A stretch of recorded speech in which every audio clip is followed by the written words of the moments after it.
The stars looked different now.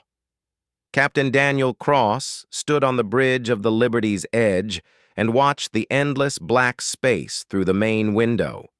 His ship had traveled farther from Earth than any human vessel before. They had been exploring for 3 months, mapping new star systems and searching for signs of alien life. Today, they found it.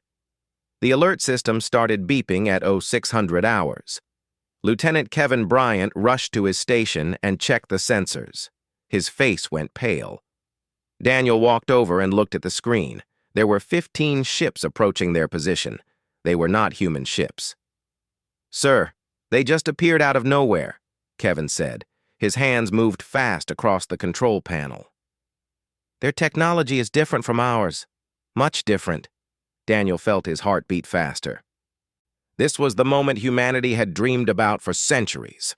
First contact with alien life, but 15 warships did not look like a friendly greeting.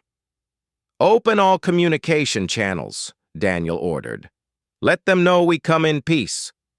The alien ships moved closer. They were huge, at least 3 times larger than the Liberty's Edge. Their hulls were dark purple and covered with strange symbols that glowed with blue light. The ships formed a circle around the human vessel, blocking any escape route. A message came through. The translation software worked hard to make sense of the alien language. After a few seconds, words appeared on the screen, and a voice spoke through the speakers. It sounded cold and mechanical. "Human vessel, you will follow us. Do not resist. Your weapons are disabled." Kevin checked his systems and cursed under his breath. "Captain, they are right. All our defensive systems just went offline. I do not know how they did it." Daniel had no choice. He ordered his crew to follow the alien ships. They traveled for 2 days through space at speeds the Liberty's Edge could barely match. Finally, they arrived at a massive structure floating near a neutron star.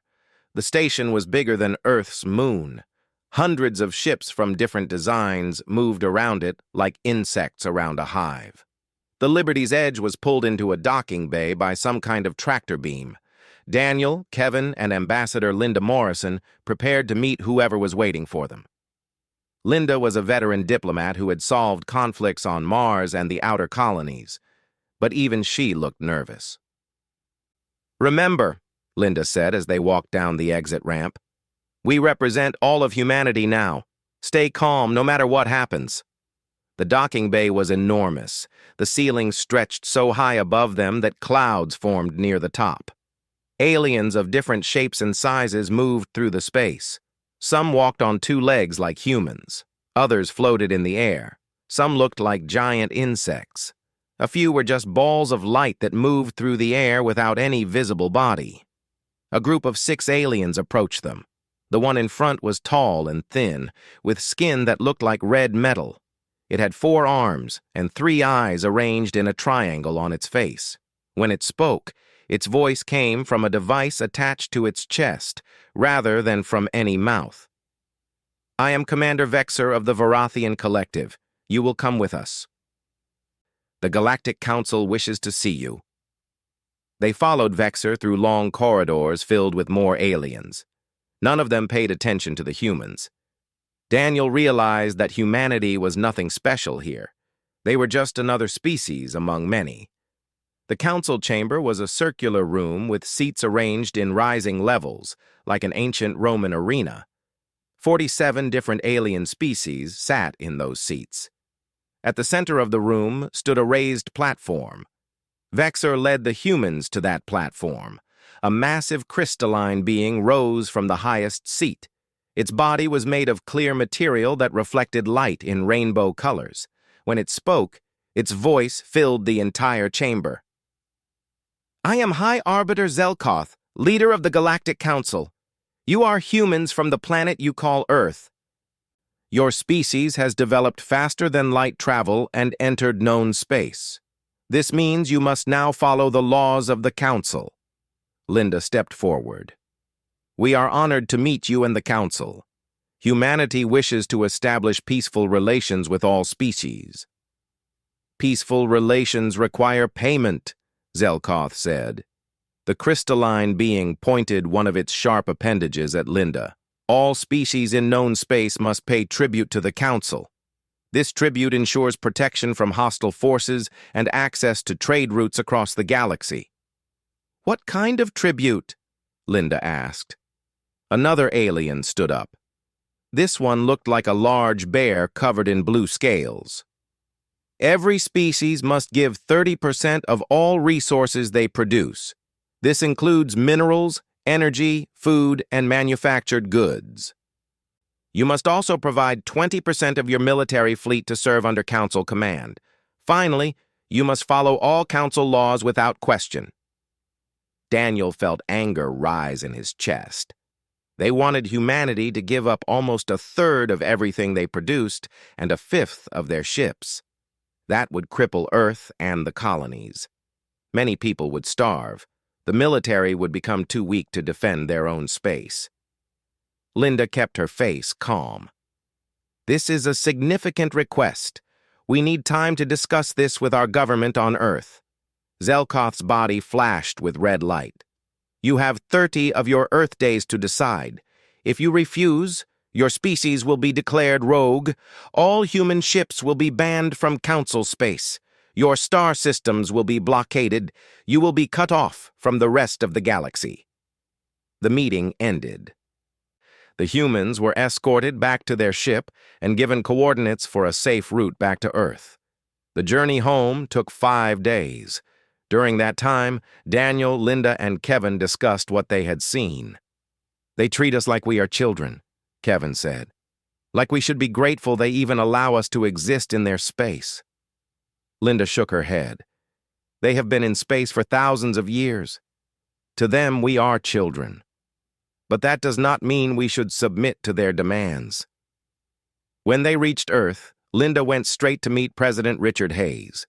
The president called an emergency meeting with the United Earth Defense Council. Every major leader and military commander attended either in person or through hologram. Linda presented the council's demands. The room erupted in angry shouts. Commander Gregory Patterson, the highest-ranking military officer in the human fleet, slammed his fist on the table.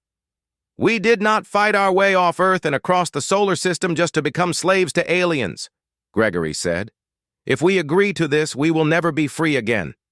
They will own us. Dr. Susan Park, the chief science advisor, raised her hand.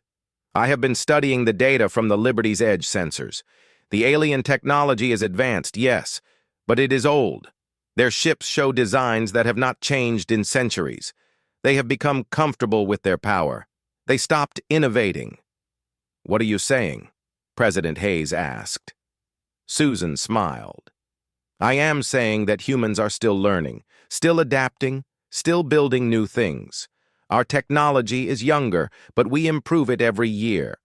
In a fight, that might give us an advantage they do not expect. President Hayes looked around the room. We need to vote. Do we submit to the council or do we stand on our own? The vote was unanimous. Humanity would refuse. Linda returned to the council station with the answer. She stood before the 47 species and spoke in a clear, strong voice. Humanity thanks the Galactic Council for their offer, but we must decline. We will not pay tribute. We will not surrender our sovereignty. We will not follow laws we had no part in creating. We came to the stars as free people, and we will remain free. The chamber exploded with noise. Aliens shouted in dozens of languages. Zelkoth's body turned bright red. Then you are declared rogue, the High Arbiter said. From this moment, humanity is an enemy of the Council. You will be blockaded. You will be isolated. And if you resist, you will be destroyed. Linda did not flinch. Then we will resist. The war had begun. The blockade began within hours of Linda's declaration. Council warships appeared at the edge of every human star system. They did not attack, but they sent a clear message. No human ship would be allowed to leave. No trade would be permitted. Humanity was alone. On Earth, Commander Gregory Patterson stood in the war room deep beneath the Atlantic Ocean. Around him, holographic displays showed all 12 human colonies and the enemy ships surrounding them. His senior officers waited for orders. "They think we will panic," Gregory said. "They think we will beg them to lift the blockade. They are wrong." He pressed a button on his command console. Across human space, hidden weapons platforms came online. They had been built in secret over the past 5 years, disguised as mining equipment or research stations. Every colony had them, floating in asteroid belts and hidden in planetary rings. The Council had no idea they existed. "All defensive systems are active, sir," reported Captain Lisa Morgan. She commanded the defense fleet at New Dallas, one of humanity's largest colonies. "The Vorathian ships have not detected our weapons yet." Gregory nodded. "Good. Let them make the first move. We will be ready." The Vorathians did not make humanity wait long. Commander Vexer, the same alien who had greeted the Liberty's Edge, led a fleet of 30 warships to New Dallas. He sent a transmission to the colony's government. "You have 1 hour to surrender. Lower your shields. Allow our troops to land. Accept Council authority. If you refuse, we will take your colony by force." Lisa watched the enemy ships from her flagship, the Defender's Pride. She had 22 ships under her command. The Vorathians had 30, and each of their vessels was larger than anything humanity had built. By all normal calculations, this fight was already lost. But Lisa was not worried. She had studied the sensor data from the Liberty's Edge encounter. The Vorathian shields were designed to deflect energy weapons like lasers and plasma cannons. That made sense because most Council species used energy weapons. They had used them for so long that their defenses were built specifically against them. Humanity used rail guns, solid metal projectiles accelerated to a fraction of light speed. The technology was old by Earth standards, based on principles from the 20th century. But humans had perfected it over decades of experimentation and warfare. The hour passed. Lisa did not surrender. Instead, she gave a single order. "All ships, fire on my mark. Target their lead vessels. 3, 2, 1, mark." 22 human warships opened fire at once. Railgun slugs tore through space at incredible speeds. The Vorathian shields flickered and tried to deflect the incoming rounds. But the shields were made to bend energy, not stop solid matter moving at relativistic speeds. The first slug hit Vexer's flagship dead center. The projectile punched through the shield like it was not even there. It continued through the hull, through multiple decks, and out the other side. Atmosphere vented into space. Secondary explosions rippled along the ship's length. Vexer could not believe what he was seeing. His shields should have stopped any weapon. The humans were primitives, barely capable of space travel. How were they hurting his fleet? More slugs hammered into the Vorathian ships. 3 vessels exploded completely. 5 more were crippled and drifting. The Vorathian formation fell apart as commanders tried to figure out what was happening. Then the hidden weapons platforms opened fire. 50 automated railgun batteries emerged from the asteroid field and began shooting. The Vorathians were caught between Lisa's fleet and the fixed defenses. Ships tried to retreat, but human vessels were faster and more maneuverable. The battle lasted only 40 minutes. When it was over, 15 Vorathian ships were destroyed. 8 more were damaged so badly they could barely move. Only 7 ships escaped, and they were running for their lives. Lisa lost 3 ships and had 4 more damaged. She considered it a victory. The crew of the Defender's Pride cheered as they watched the enemy retreat. Vexer managed to get his damaged flagship back to Council space. He went directly to the Council chamber and made his report. The 47 species listened in silence as he described the battle. "Their weapons are primitive but effective," Vexer said. His pride was wounded, but he spoke honestly. "Our shields cannot stop solid projectiles at those speeds. We were not prepared for this kind of attack. High Arbiter Zelkoth's crystalline body pulsed with angry red light. Impossible. No species has ever defeated a council fleet in their first engagement. You must have made tactical errors. I followed standard protocol, Vexor insisted. The humans simply fight differently than any species we have encountered. The large bear-like alien with blue scales stood up. Then we must send a stronger force. The Krillian Armada has never lost a war. Send them to deal with the humans. The council voted. The decision was unanimous. The Krillians would be sent to make an example of humanity. They would attack Mars, humanity's second most important world. The message would be clear: defy the council and watch your people die. Back on Earth, President Hayes met with his advisors to review the victory at New Dallas. Dr. Susan Park had important news. We captured one of the damaged Vorathian ships, she said. My team has been studying their technology. I was right about them being complacent. Their weapons, shields, and engines have barely changed in thousands of years. They found designs that worked and stopped improving them. What does that mean for us? The president asked. It means we have an advantage. Humans never stop trying to build better weapons, faster ships, stronger armor. We improve our technology every single year. If we can stay ahead of their adaptation curve, we can win this war. Commander Gregory Patterson looked at the star maps. The question is where they will hit us next. They lost face at New Dallas. They will want revenge. His prediction was correct. 2 weeks later, long-range sensors detected a massive fleet entering human space. 300 warships, all bearing the mark of the Krillian Armada. They bypassed Earth completely and headed straight for Mars. Admiral Karen Torres commanded the Mars Defense Fleet. She was a veteran of the Colony Wars, a brutal conflict between Earth and the outer settlements 20 years ago. That war had taught her many lessons about fighting against superior numbers. She had 47 ships to defend Mars against 300. The odds were ridiculous. Most commanders would have retreated. Karen did not retreat. Instead, she studied history.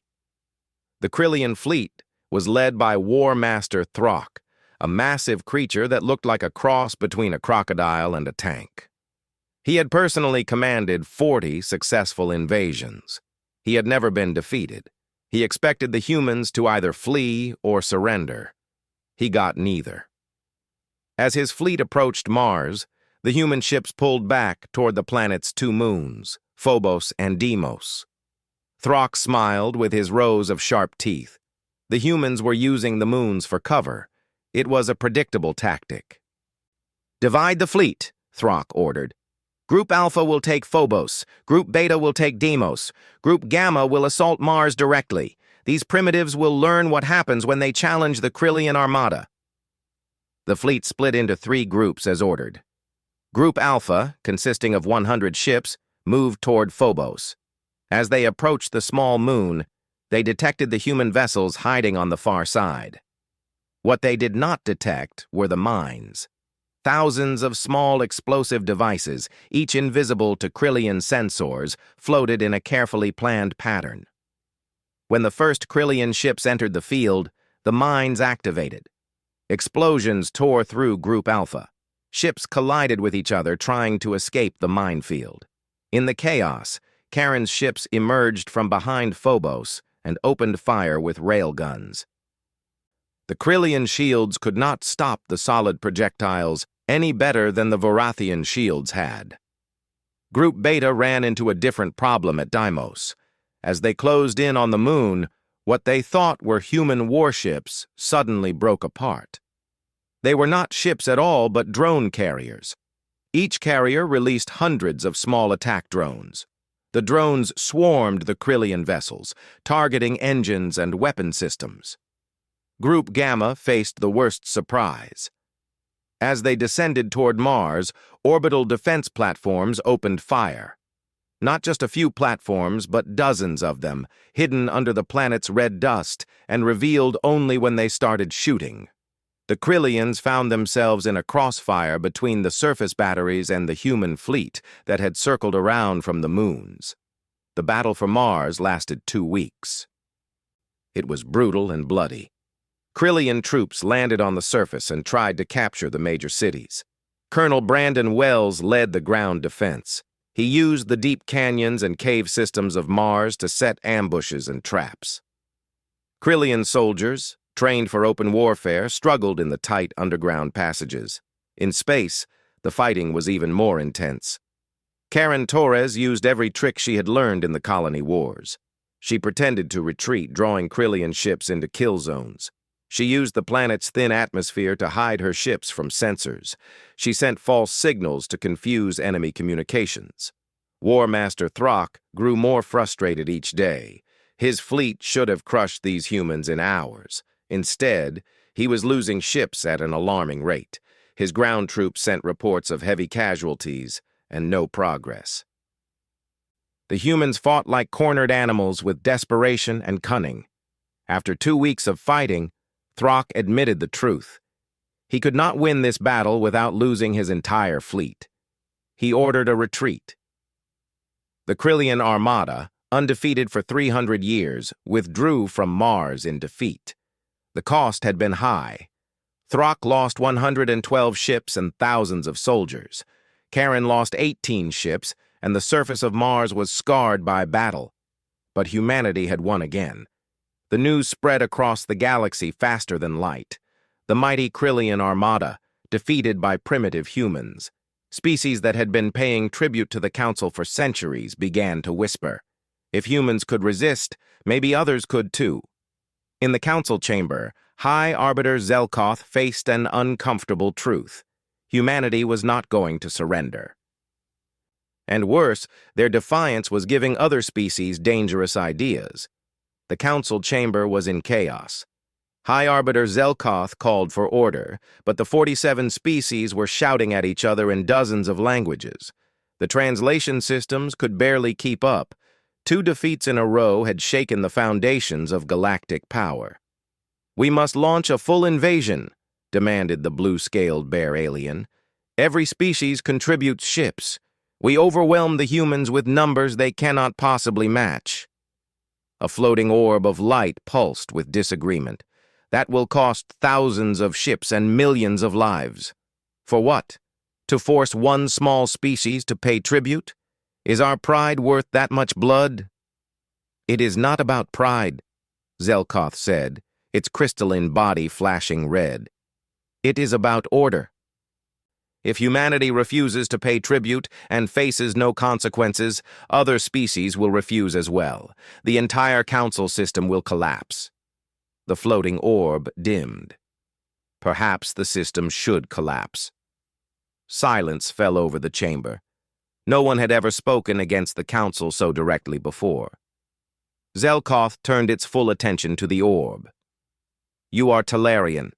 Your species has been part of the council for 2,000 years. Do you now question our laws?" "I question laws that take 30% of everything we produce," the orb said. "I question giving 20% of our ships to fight wars we do not believe in. I question following orders from leaders who do not ask what we think. Yes, Arbiter, I question the system." 3 other species indicated agreement. Zelkoth realized the situation was worse than it thought. Humanity's defiance was spreading like a disease. The vote for full invasion passed, but 6 species abstained, and the Talarian Union voted against it. That had never happened before. On Earth, Ambassador Nicole Fisher replaced Linda Morrison, who was promoted to Secretary of Defense.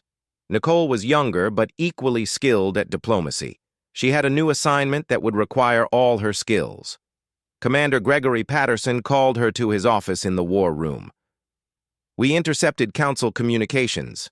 6 species abstained from voting for the invasion. 1 voted against it. That is significant."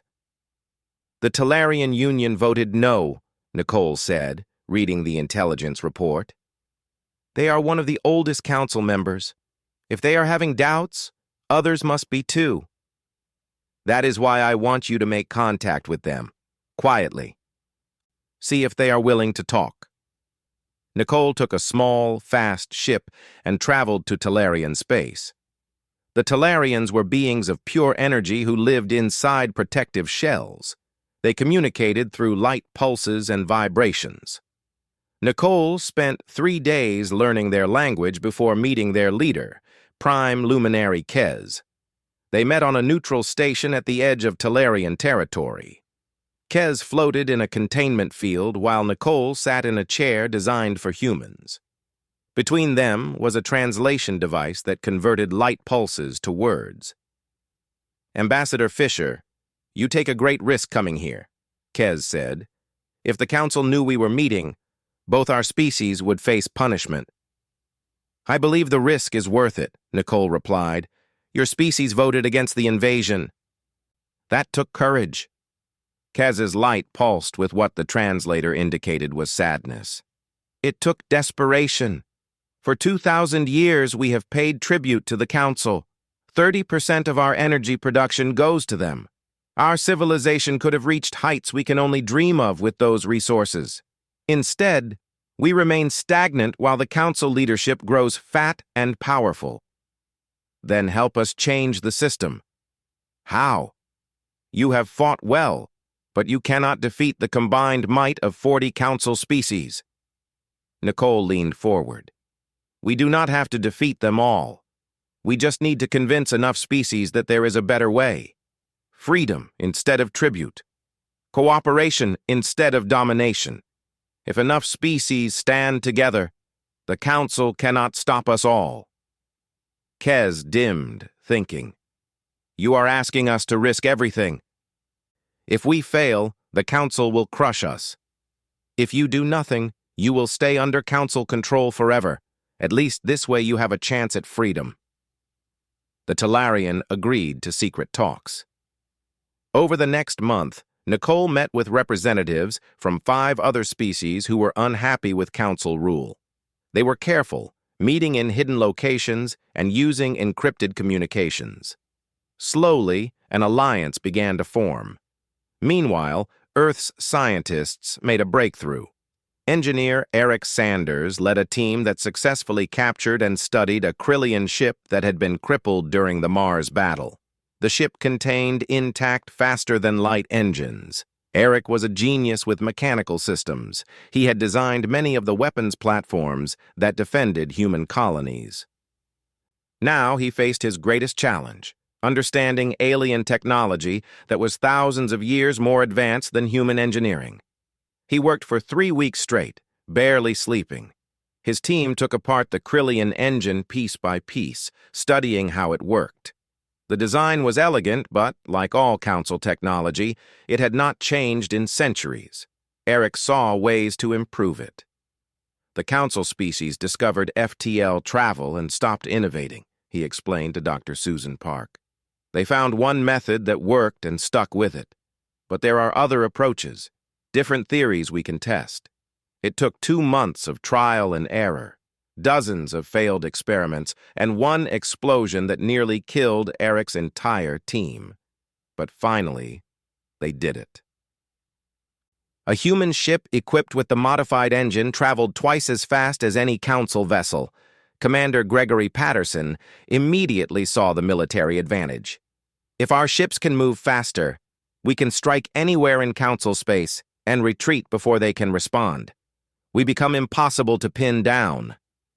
He assigned Captain Alex Grant to lead the first deep strike mission. Alex was young, but he had distinguished himself during the Mars defense. He took 5 ships equipped with the new engines and traveled deep into Council territory. Their target was a tribute collection facility in the Zephyron system. Every month, dozens of species brought their required resources to this facility. From there, the tribute was distributed to Council worlds. The facility was lightly defended because no one had ever dared attack it. Alex's ships appeared out of FTL right on top of the facility. The surprised guards tried to raise shields, but human railguns were already firing. The battle lasted less than 10 minutes. The facility was crippled and its databases were captured. But Alex found something unexpected at the facility. Thousands of people from various species were being held in cells. They were slaves taken as part of the tribute system. Some had been there for decades. "We cannot leave them," Alex said to his crew. "Load them on our ships. All of them." They freed every slave in the facility and took the database computers. Then they jumped back to human space before Council reinforcements could arrive. The entire operation took less than 2 hours. The database was a treasure. It contained detailed records of tribute payments, Council communications, and financial transactions going back centuries. Eric's team analyzed the data and discovered shocking corruption. The Council leadership had been stealing from the tribute system for generations. Resources that were supposed to be used for mutual defense and infrastructure were instead being hoarded by the High Arbiters and their chosen species. The ordinary members of the Council were being cheated just like the smaller species. Ambassador Nicole Fisher saw the opportunity immediately. She met with the Secret Alliance and showed them the proof of Council corruption. The representatives were outraged. "We have been starving our people to pay tribute," said a representative from the Morden species, a race of insect-like beings.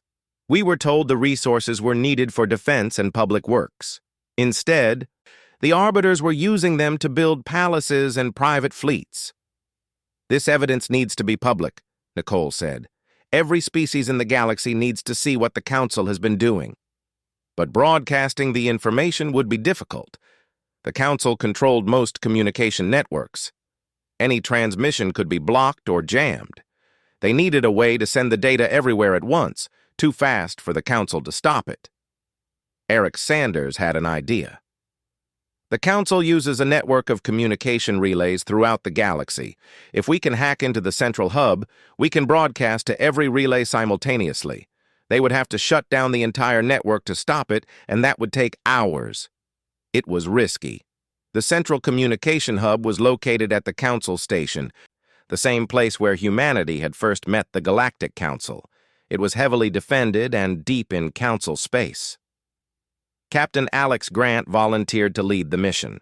His ships were the fastest humanity had. If anyone could get in and out alive, it was him.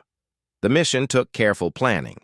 They would need to bypass security, infiltrate the communication hub, upload the data, and escape before the Council could respond. Alex assembled a team of the best hackers and soldiers humanity had.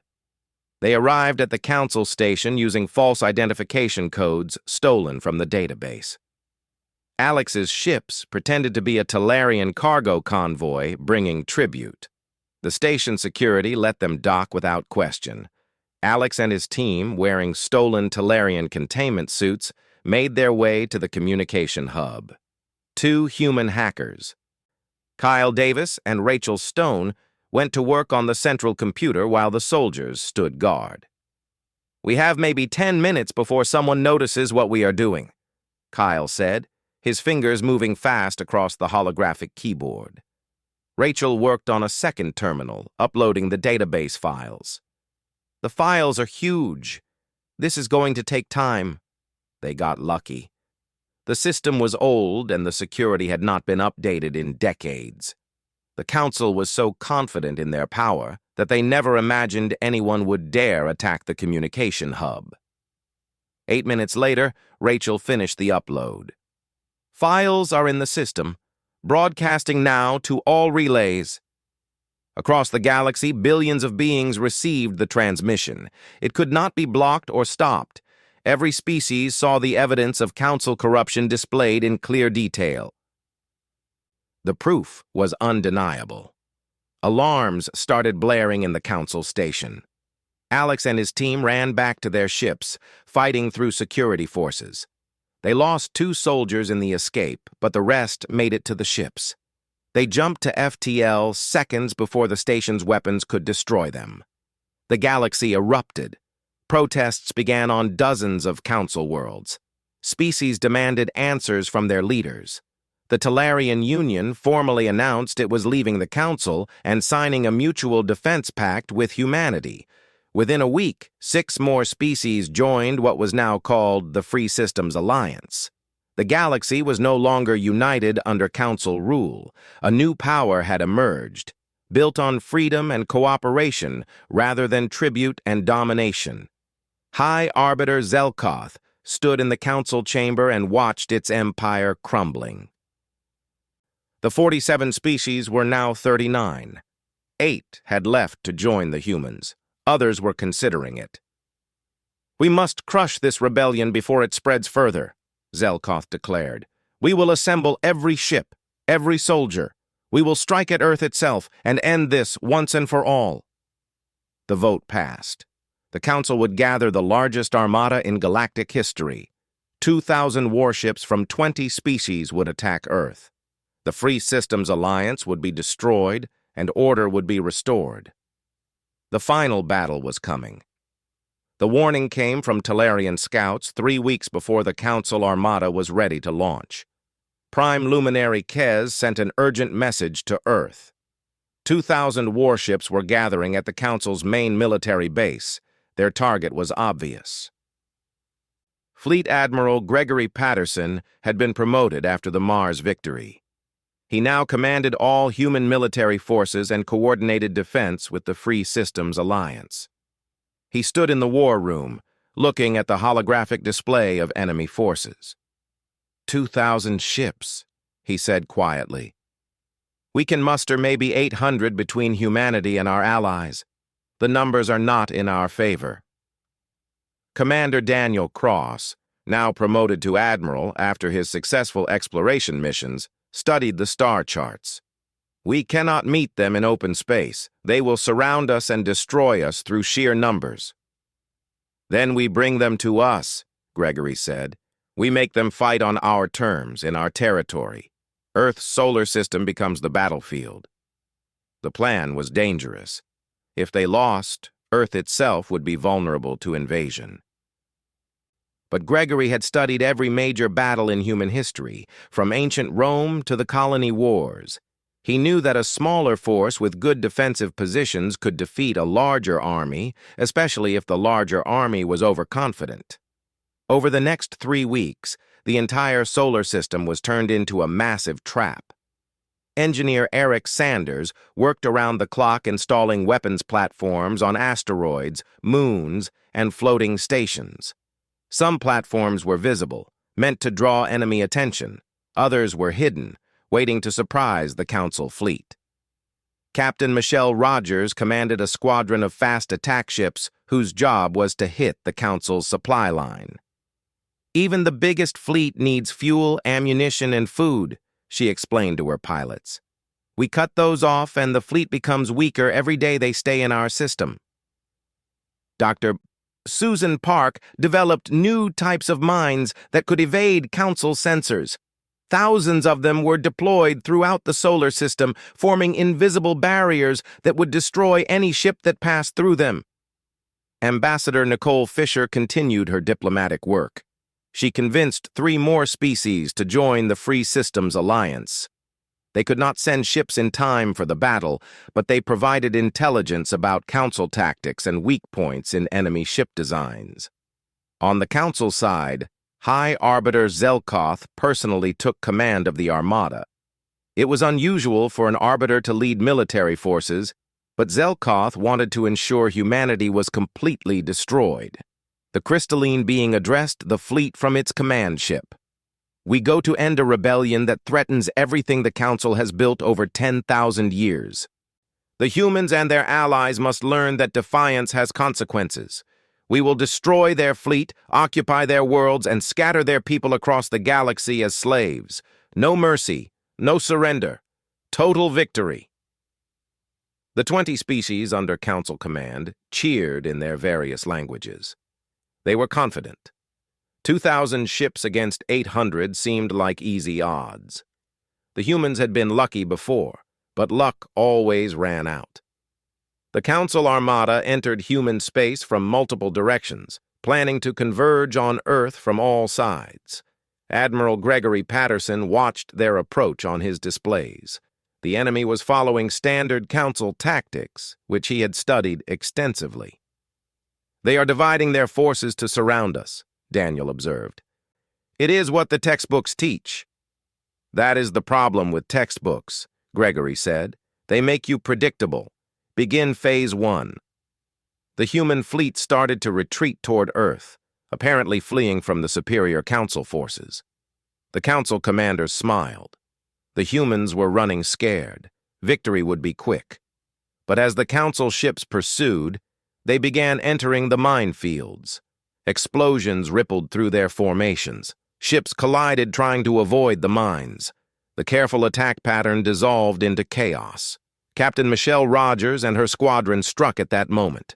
They hit the Council's rear supply ships with devastating railgun fire. 3 supply vessels were destroyed in the first attack. 5 more were crippled. The Council fleet suddenly found itself running low on ammunition and fuel much faster than planned. Still, the Council pressed forward. They had overwhelming numbers. Some losses were acceptable. The Armada continued toward Earth, though more carefully now, scanning for more mines. They entered the orbit of Mars. From the surface and the 2 moons, orbital defense platforms opened fire. These were not the same platforms from the previous battle. Eric Sanders had upgraded them with the new FTL technology, allowing them to target multiple ships simultaneously with incredible accuracy.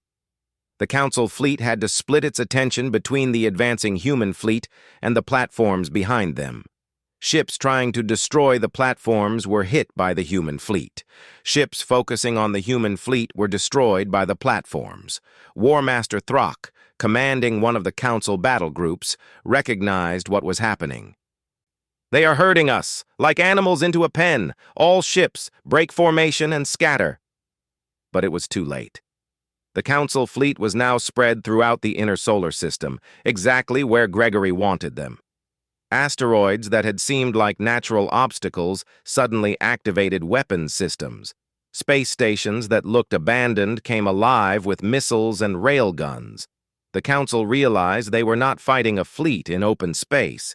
They were fighting an entire solar system that had been weaponized. High Arbiter Zelkoth watched the battle from its command ship and felt something it had not experienced in centuries: doubt. The humans were not fighting like any species the Council had encountered. Every asteroid, every moon, every piece of space debris was potentially a weapon or a trap. "Forward momentum is lost," reported Zelkoth's tactical officer, a member of the insect-like Morden species. "Fleet cohesion is breaking down. We have lost 300 ships and we have not even reached Earth yet." 300 ships in just 2 days of fighting. The losses were staggering, but Zelkoth had committed to total victory. Retreat now would mean admitting the humans had beaten them.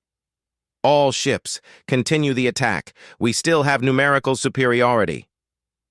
Admiral Gregory Patterson saw the Council fleet pressing forward despite their losses. He initiated Phase 2. The human fleet stopped retreating and turned to face the enemy. But they did not charge forward in a straight line. Instead, they moved in small groups, using the asteroids and planets as cover, appearing and disappearing like ghosts. Captain Lisa Morgan led one such group. She took her squadron into the asteroid belt between Mars and Jupiter. Council ships followed, trying to corner her. But the asteroids provided cover and confusion. Lisa's ships knew the belt well. They had practiced here for months. The Council ships were navigating it for the first time. Lisa led the enemy deeper into the belt. Then her ships suddenly accelerated and scattered in different directions. The pursuing Council vessels tried to follow, but found themselves surrounded by more human ships that had been hiding among the asteroids. It was an ambush. Half the Council ships were destroyed before they could retreat. Similar ambushes happened throughout the solar system. The Council's numerical advantage meant nothing when they could not bring their full force to bear in the tight, cluttered environment near Earth. President Richard Hayes broadcast a message to all Council species, not to their military commanders, but to the soldiers and crews. The message was simple. "You are fighting and dying for leaders who have been lying to you for centuries. They told you the tribute was for mutual benefit. The truth is, they have been stealing from you. We have proof. We released it to your worlds. Ask yourself, why are you here? What are you really fighting for? The message had an effect. Some council ships began to slow their advance, their crews questioning their orders. Others continued fighting, but with less enthusiasm. Doubt spread through the council ranks like poison. On the 5th day of battle, something unprecedented happened. A group of 15 ships from the Morden species suddenly changed sides. They broadcast a message declaring they were joining the Free Systems Alliance and would no longer fight for corrupt council leaders.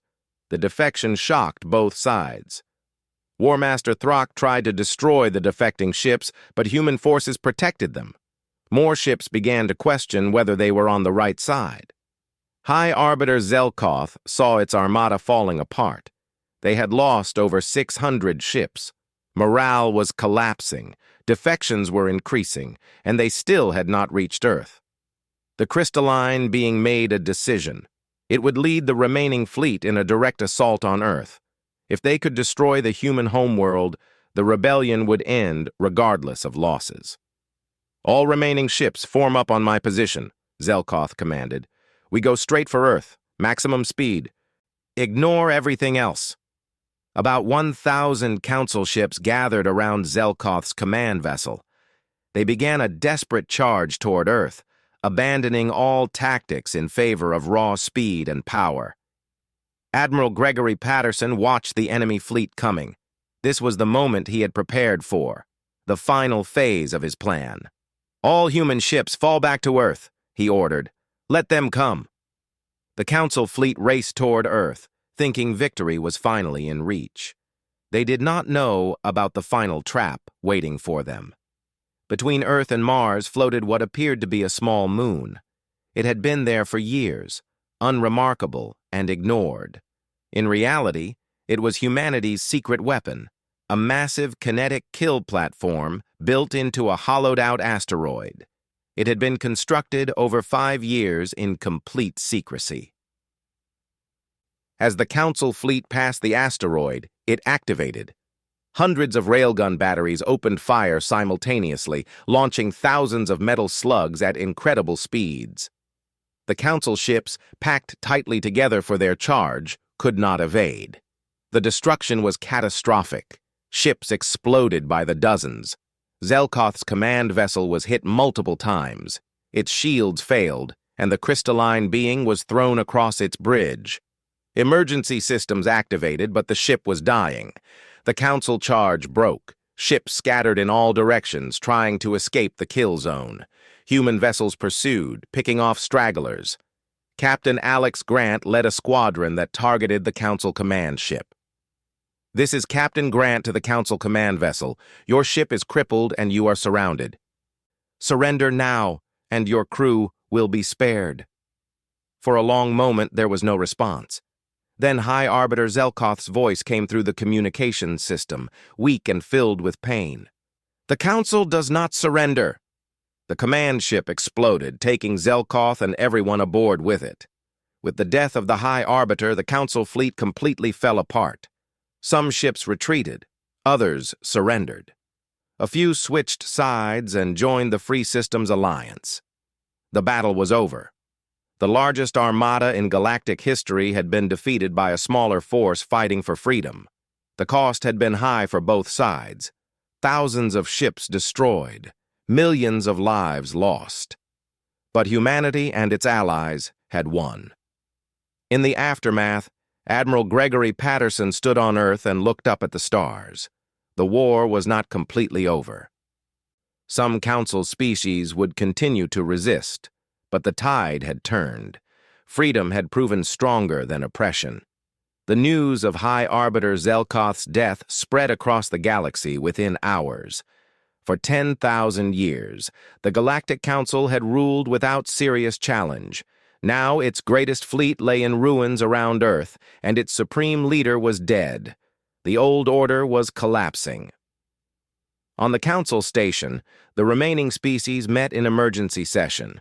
Without Zelkoth, there was no clear leader. The species argued among themselves, each trying to gain advantage from the chaos. Some wanted to continue the war, Others wanted peace. A few simply wanted to go home and protect their own worlds. The Vorathian commander Vexer, who had survived both the New Dallas and Earth battles, stood before the assembly. His red metallic body was scarred from combat. When he spoke, there was no arrogance left in his voice. We have lost this war, not because the humans had better weapons or more ships. We lost because they believed in what they were fighting for. Our soldiers fought because they were ordered to. Their soldiers fought because they chose freedom over slavery. The blue-scaled bear alien roared in anger. We are not defeated. We still have ships and weapons. We can rebuild the fleet and attack again. With what? Vexer demanded. Half our species have stopped paying tribute. Our treasury is empty. Our soldiers are demoralized. And even if we could rebuild the fleet, would you want to lead the attack? Because I will not. I have fought the humans twice and barely survived both times.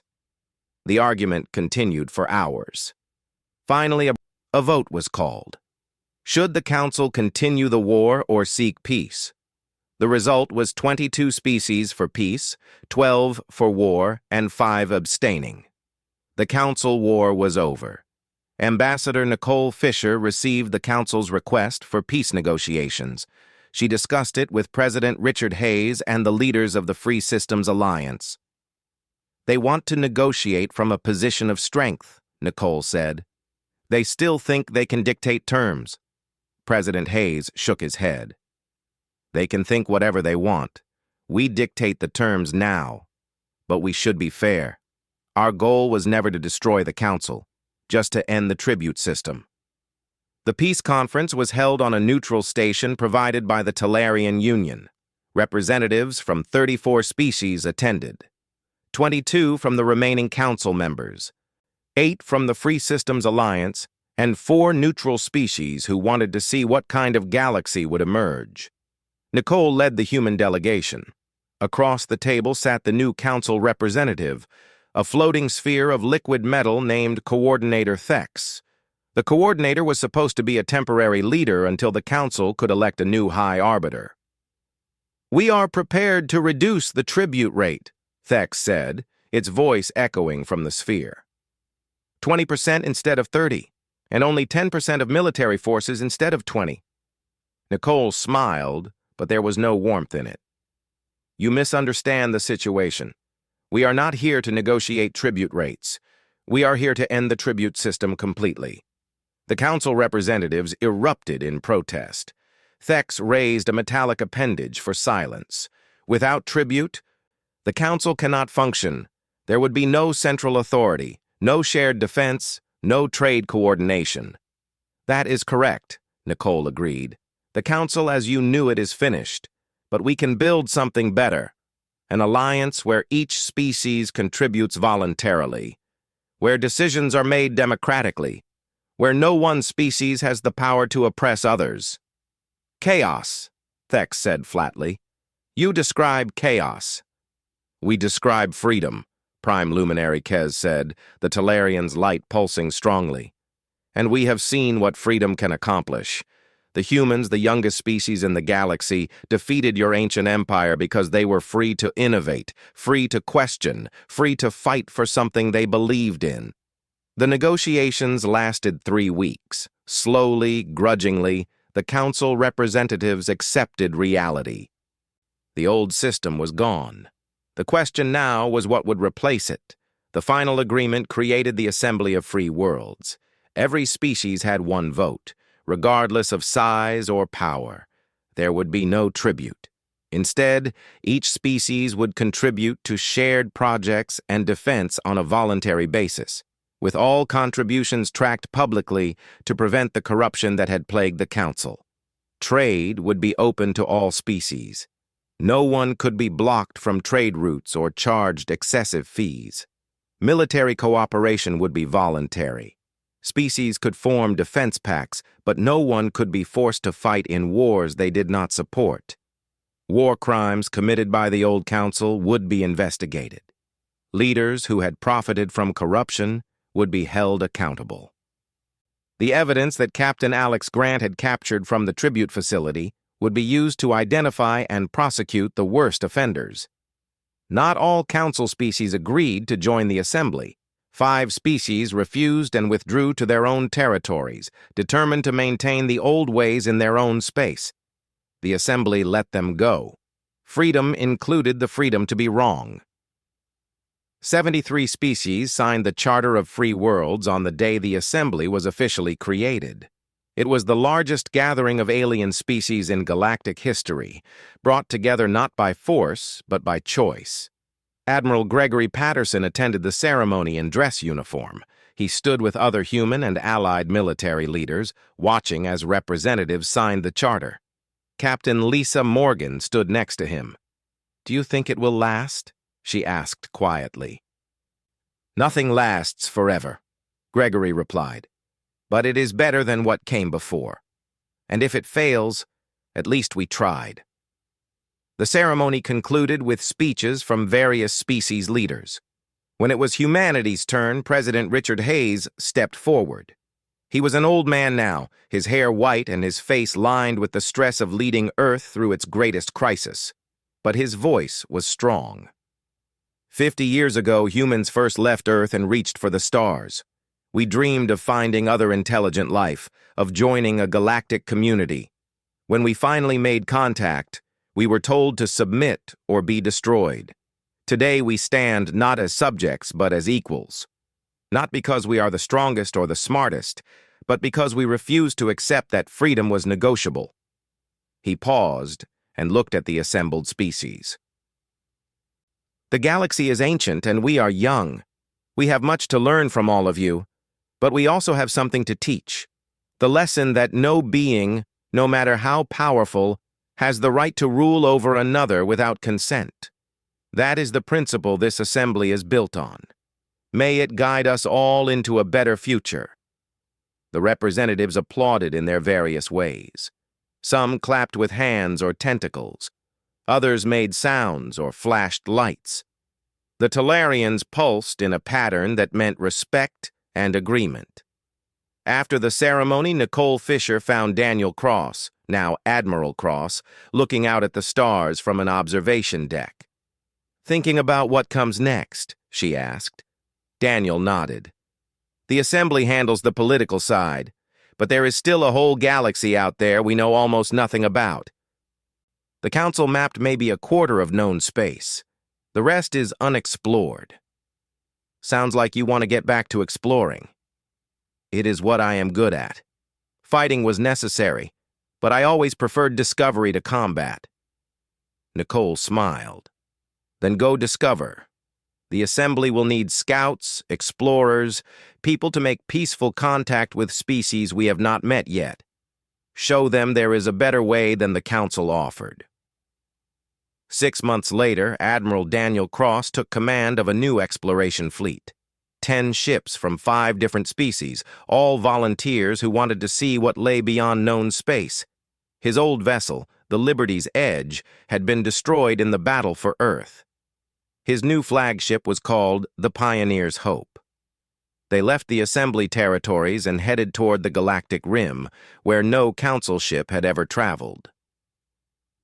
Their mission was to find new species and invite them to join the assembly, but only if they wanted to. No threats, no demands, just an offer of friendship and cooperation. Captain Alex Grant commanded one of the ships in Daniel's fleet. As they jumped to faster-than-light speed, he thought about how much had changed. 3 years ago, humans were alone in the galaxy, desperate to find other intelligent life. Now they were partners with dozens of species, exploring the unknown together. Back on Earth, life was slowly returning to normal.